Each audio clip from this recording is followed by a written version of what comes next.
İranla razılaşma artıq tamamlandı. Hamını təbrik edirəm. Bu sözləri ABŞ prezidenti Donald Trump sosial şəbəkə hesabında yazıb. Bununla mən Hörmüz boğazının maneəsiz şəkildə açılmasına tam icazə verir və eyni zamanda ABŞ-nin hərbi dəniz blokadasının dərhal ləğv olunmasını təsdiqləyirəm. Dünya ölkələrinin gəmiləri, mühərriklərinizi işə salın. Qoy neft axmağa davam etsin. Trump bildirib.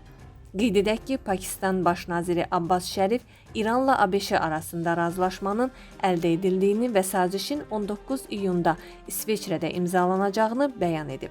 ABŞ və İran arasında əldə olunan razılaşmanı bölgəmizdə sülh və sabitliyin təmin edilməsi baxımından mühüm hadisə kimi qiymətləndirir və bunu məmnunluqla qarşılayıram. Bunu Türkiyə prezidenti Rəcəb Tayyip Ərdoğan X sosial şəbəkəsində yazıb. İmzaların atılacağı günədək gərginliyi artıracaq bəyanatlardan, təxribatlardan çəkinməyin zəruriliyini, həmçinin mümkün sabotaj cəhdlərinə qarşı ayıq-sayıq olmağın vacibliyini vurğulamaq istəyirəm.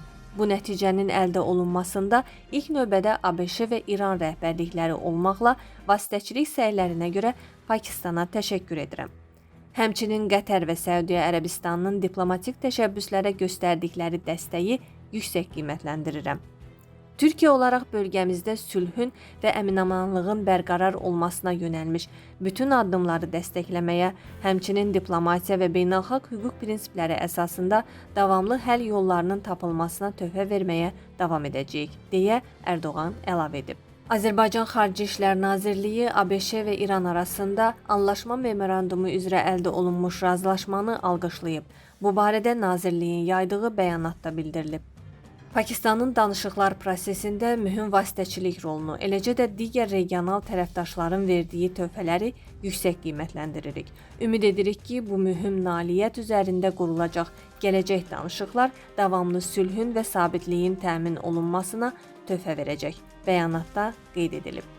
Dəyərli izləyicilər, ölkə və dünya gündəmi ilə bağlı xəbərlər təqdim etməyə davam edəcəyik. Öz fikirlərinizi şərh bölümündə qeyd etməyi unutmayın. Sağlıqla qalın.